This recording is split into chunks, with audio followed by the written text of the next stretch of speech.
Wondering how your mindset affects your life? How to bring more energy into your business and life? Millions of people around the world ask these same questions daily. You are in the right place. Learn practices that will help give your life the meaning and success you've been searching for.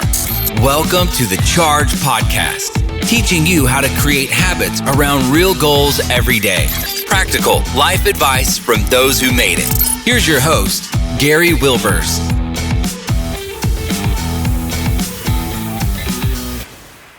You may be asking, why is it so hard to find quality employees for my business? When running a business, you face new challenges every day. Finding the right candidates and keeping them during this time is extremely critical to your success. Every business should be able to find the right candidates with a proven system and retain them by coaching them to success. The Success in Hiring Framework gives you the tools you need to attract, engage, and retain quality team members so that you can move your business to the next level. With my Success in Hiring system for business owners, you will learn how to recruit, hire, and retain the right fit for your unique business. I created this system after all my experience as a business owner with the same struggles as you. Best of all, it is free. Why do I do that? Because my purpose in life is to help business owners reach their full potential. Go to chargepodcast.com and click on the link, Success in Hiring, to start you on the path to hiring the right people for your business. Welcome, Chargers. We're glad to have you with us again today. It's hard to believe that we are coming up at the end of the first quarter of 2022. As we all know, time flies, but it's really, what do you do with that time? And I've got a guest today that's going to help us with that, of how we can really kind of take notice of how we're spending our time and how do we want to really move forward in our life. So before I get to that, I'm going to ask Shauna to just share with us, what is the problem you're going to help our Chargers solve today? I'm going to help you solve two problems. The first is your wandering mind, where you just can't seem to focus or pay attention, where life is on automatic pilot, and to really help you wake up. And the second is to help you find more compassion for yourself, to be on your own team and treat yourself with kindness. I love that, Shauna, because I tell you, it's already the end of the first quarter we're coming up to. And I know so many people had so many resolutions or goals that they wanted to start doing something, and this will help really reset those individuals. So let me tell you a little bit about Shauna Shapiro. She's a professor, she's an author, and she's internationally recognized expert in mindfulness and compassion. Dr. Shapiro is the author of Good Morning, I Love You. She has been an invited speaker for the King of Thailand, can't talk right now, the Danish government, Bhutan's Gross National Happiness Summit, the Canadian government, and the World Council for Psychotherapy, as well as for Fortune 100 companies, including Google, Cisco Systems, Proctor Gamble, and Genentech. The New York Times, the BBC, Mashable, the Huffington Post, Wired, USA Today, and the Wall Street Journal have all featured her work, and nearly 3 million people have watched her TEDx talk, The Power of Mindfulness. Dr. Shapiro is a summa cum laude graduate at Duke University and a fellow of the Mind and Life Institute, co-founded by the Dalai Lama. Wow. I am so honored that you said yes to the Charge podcast, Shauna. Thank you. It sounds good when you say it. Well, I truly appreciate you saying yes. And I was telling you off air that the way we got connected was you did a presentation for my son's a student at the University of Missouri, and he was so touched by what you shared with him. He said, Dad, you've got to get Dr. Shapiro on the Charge podcast. So I can't thank you enough for saying yes. I love that story. Well, let's get into it because, some people, I'm in the Midwest and I think you're in Texas and stuff. Some people think this mindfulness stuff is, kind of that hocus pocus yet still. I think we're hearing about it a lot more, and you've really brought it to light with the work that you've done. But when we hear the word self-compassion, there's that part of us that really sets ourselves trying to let ourselves off the hook, that will become that couch potato. So how can self-compassion really help us change? Great question. And I think you're absolutely right. Whenever I bring up the word self-compassion, people kind of roll their eyes like, she doesn't really understand. I actually want to change, and that's going to just keep me stuck.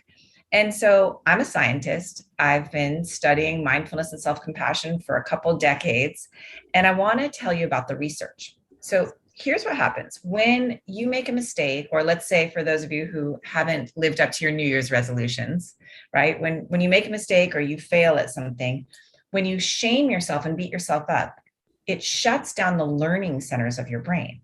So in effect, it keeps you stuck in the very habit pattern you're wanting to change. And all of us have experienced that, right? When you overeat or you don't exercise and then you beat yourself up and you call yourself names, does that help you change? No, not in the long run. So self-compassion does the exact opposite. When we're kind to ourselves, when we treat ourselves with care, it releases dopamine, which turns on the learning centers of the brain, turns on the motivation centers of the brain, and gives us the resources that we need to change. So instead of being kind of making you a couch potato, self-compassion gives you the strength, the discipline, and the kind of courage to move forward in our goals. I love that, because really when I talk a lot about habits. And so many people get so frustrated with themselves because most of us are not successful the first time. Exactly. It takes a routine. It takes a practice to be able to get there. It takes a practice. And, Thomas Edison said, I haven't failed. I've just learned 1,000 ways that do not work. Right. And I love that, because you're not supposed to be perfect. You're not supposed to get it right on the first try. We're learning with every try. And what I like to say to people is, whatever you practice grows stronger, right? This is really the definition of neuroplasticity. Whatever you practice grows stronger. So if you want to carve out pathways of kindness or health or presence, you need to practice those. They don't just happen overnight. If you want to carve out pathways of strength, you need to exercise daily. It doesn't just happen, and no one can do it for you.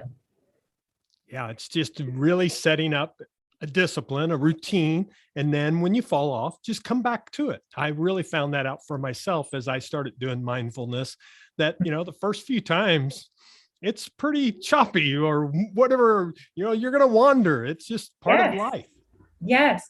And I think that's the biggest misnomer and mistake that people think about meditation and mindfulness. They think their mind is supposed to be calm and still, that it doesn't wander. Research from Harvard shows the mind wanders 47% of the time. So about half of the time, your mind is going to wander. Now, if you shame and judge yourself when it happens, then you shut down the learning centers of your brain, and then you can't really learn how to do meditation or mindfulness. You can't really learn how to do anything. Yeah. So the key is discipline, right? And compassion. They go hand in hand. They're not at odds with each other. Well, thanks for sharing that, because then I feel like I'm not the only one that my mind wanders, because I've been doing it for a while now, but it still does. But I bring myself back each and every time. Let's really get into that word of mindfulness and meditation. We've kind of touched on it. It's become so popular to use so much, but sometimes I think people are still confused of what does it really mean anymore. Yes. And how can you define that? And then what are some of those benefits you've seen from people and between your studies that really makes a difference when you do it? Yeah, great question. So first of all, there's a difference between mindfulness and meditation. Mindfulness is a way of being present, of focusing moment by moment. So as you're listening right now, are you present? Are you really receiving these words? As you're eating something, are you tasting the food, or has your mind wandered off? So that's kind of mindful eating or mindful listening. Meditation is the exercise or the practice you do to train your mindfulness. So when I go to the gym and I lift weights, it's not lifting weights is there's no point in it except that it makes me stronger so that I can go home and lift up my son or carry the groceries. So meditation is just the exercise that you do it's your mental training so that you can be present in your life with your children, with your spouse, at work. So mindfulness and meditation are separate things. Then the second thing you asked is, what are the benefits, right? What are the benefits of practicing meditation? And what we found in the last 4 decades is pretty astonishing. Not only does it reduce your stress and lower your cortisol, the stress hormone, it helps you sleep better. It strengthens your immune system. It can even lengthen your telomeres, which are the little caps at the end of your DNA that slow down aging. So mindfulness is this incredible tool. In terms of community, we've found that mindfulness reduces biases against age and gender and race. It increases compassion for other people, even people who are different from you, and it increases our ethical decision making. And so what we're finding is that mindfulness is helpful in terms of making us kind of the best citizens of the world that we can be and our best selves. For students, I'm a professor. One of the studies that recently came out is mindfulness increases memory and learning and even GRE scores. So it's like this incredible training. I think of it as like, you go to the gym and you do your physical fitness, and meditation is really about mental fitness, and it needs care and attention just like our bodies do. Yeah, and it's really come to the forefront. I mean, we saw it in the Olympics last year, that it came to the forefront. But the thing is, there's still those people that think, there's not those benefits that's there, but we show that there is. So I guess one of the things I would say is, when someone is getting started, what would you share that they should expect through the process to be able to get to the mindfulness side? Because it starts to take the practice. You got to start with the practice of the meditation to be able to get where you really become mindful, to be able to get those benefits out of it. Exactly. So the first step to starting a meditation practice is to know, why are you doing it? Why is this important? And for a lot of people, they want to meditate because they don't want to feel so anxious all the time. They're stressed. And for other people, they want to be more present with their children. And for other people, they just want to be happier. So you want to know what's important to you, right? So that's called your intention. What motivates you? Why does this even matter? And it's important to know why. Otherwise, it just becomes one more thing on your to-do list. Right. But once you know why, the second thing is to really figure out when you're going to meditate. And I recommend to people that they do it first thing in the morning or right before bed, because the research shows this is the most powerful time to practice. The third thing is to set ridiculously unambitious goals. I'll say that again. Ridiculously unambitious goals. Don't try to meditate 20 minutes every single day. Start with 5 minutes a day and work your way up. The most important thing is to create a habit, to create that pattern, to interrupt your normal kind of robotic pattern and do something different. And then the last thing I would say is, be kind to yourself. It's not going to be perfect. It's not supposed to be. It's a practice, right? This is about practice, not perfect. I love that. And I love how you set it up, because I was telling you before off air, I took 2 minutes because I do some podcasts back to back, and I took 2 minutes. So I'm prepared to go into the next podcast. Otherwise, I'm thinking about the other things going on. And that's where I tell people all the time. I work with a lot of business owners and business coaching, and I tell them, you just had a tough situation. Maybe you lost a big client. Maybe you had an issue with an employee. In 2 minutes, you can change that whole perspective. But if you've got to walk into another meeting and you have 5 minutes, it only takes 2 of those minutes to change that. But if you don't, and you walk into that meeting, your best self is not going to show up. Exactly. It's going to spill over. And that is one of the most important things, is to recognize that you can begin again in any moment. And it doesn't mean you have to sit down for 30 minutes and light candles and incense and meditate. You just pause and begin again. So you contact your body, your breath, and you're exactly right. Change can happen in an instant, really. Well, I appreciate you sharing that, because I think that'll make a real difference to let our audience members know that, number one, they don't have to be perfection. They can learn that it's a practice. You get better at it. I can tell you from mine, I've been doing it, I don't know how many years now. And there's times I fall off. And when I fall off, you know what I find out? I'm not as present. Yeah. And that helps me to get back on. And I try to make a constant effort every day of doing some mindfulness to really set my mode and set my position in. So I guess the question I have is, there's multiple ways we go, but really, I think from your expertise and your research that you've done, what is the one thing you most want listeners to know if they're going to get into mindfulness? One, the most important thing I think is to know that there's science behind this. And what the science shows is incredibly hopeful, because what neuroplasticity has discovered is that it's never too late. It's never too late to change, no matter what mistakes you've made, no matter what your past or your current circumstances. It's never too late to literally re-architect the very structure of our brain through practice. And mindfulness has been one of the most studied and effective practices to do so. Excellent. So my advice would be to begin. That's right. It doesn't matter where you're at. Now's the time to start. And this is one of those podcasts that I would tell our listeners, this is one it's great to share with people, because if you got a spouse or significant other, it can really change your relationship. What I've noticed, it's really helped me with my family. Because, we get in those family situations and, not long ago, we got done with Christmas and all the holidays and you did all those family functions. And a lot of times we go through those kind of mindless and we're not very present with that.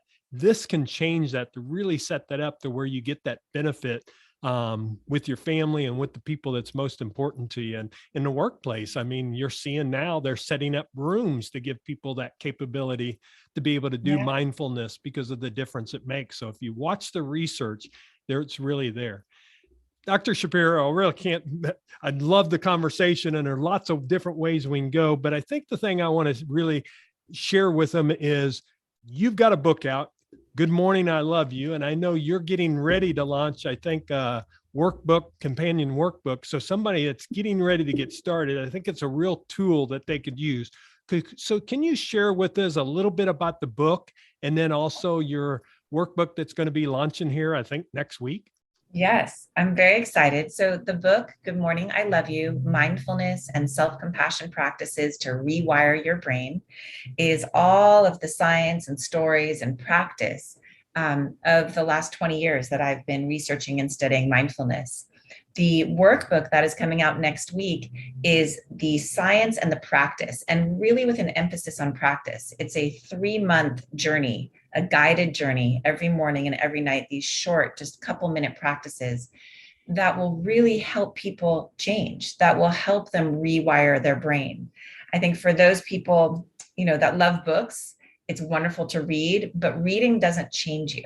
Practice is what changes you, right? You can have an insight, but it doesn't change you. It's like reading the menu. You have to actually eat the food. And so that's why I made this journal, this workbook, is because my goal is to help people live happier, healthier lives. And so I'm very excited. You can order it on Amazon. It's ready for pre-order and it'll be coming out in a week. Well, that is exciting. And right there, we answered a question for you, because some of you chargers were saying, I want to get started, but I've had a challenge getting started. Well, Dr. Shapiro just answered our question because she has your workbook and she can get you started in 90 days. And if you follow her practice in 90 days, you're going to make it a habit.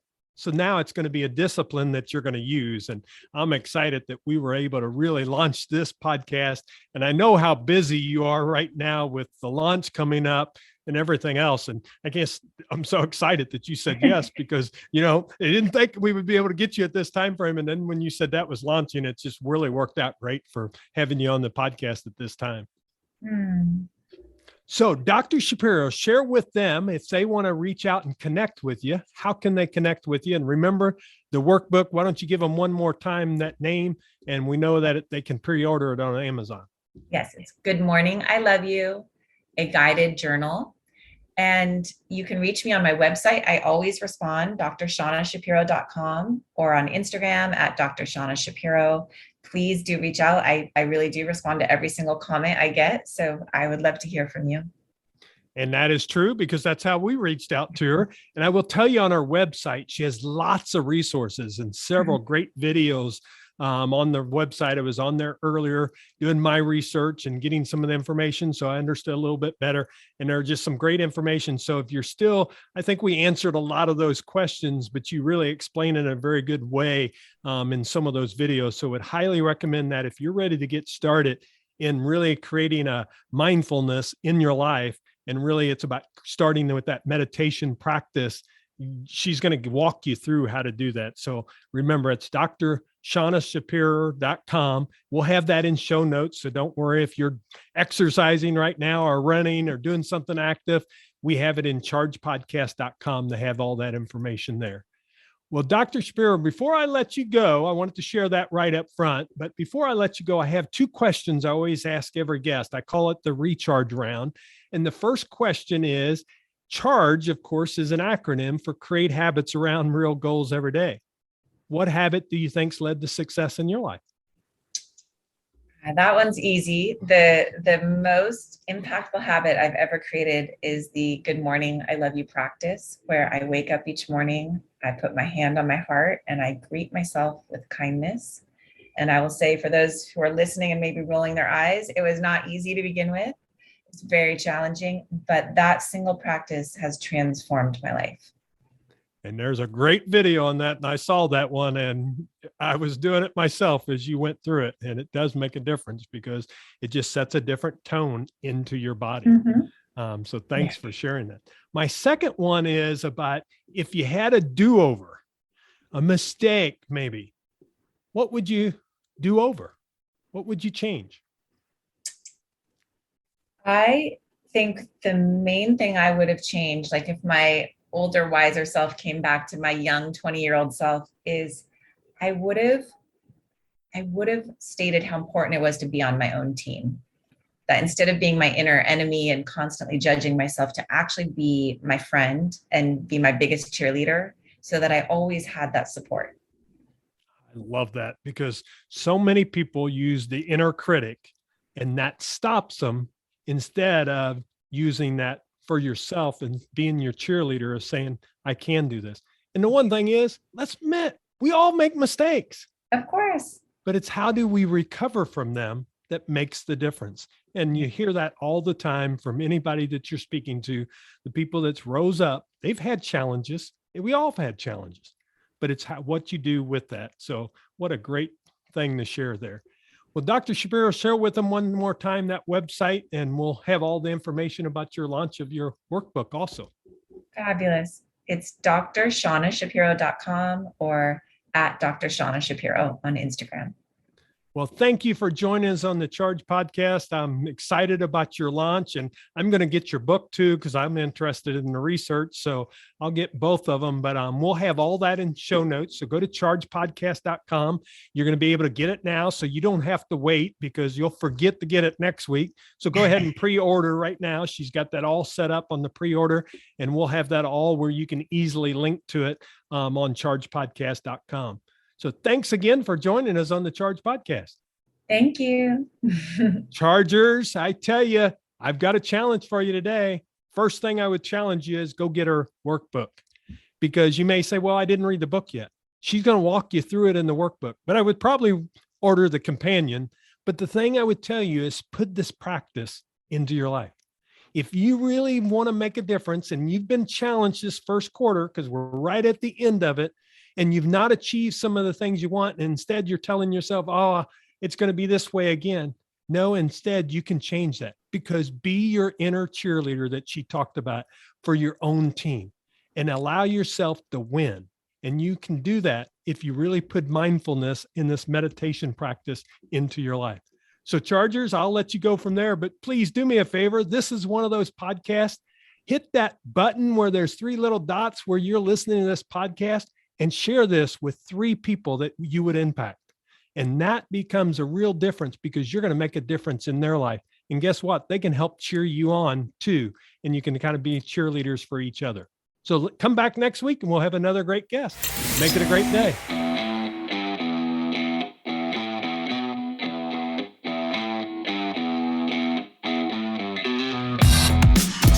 This podcast has ended, but your life doesn't just stop.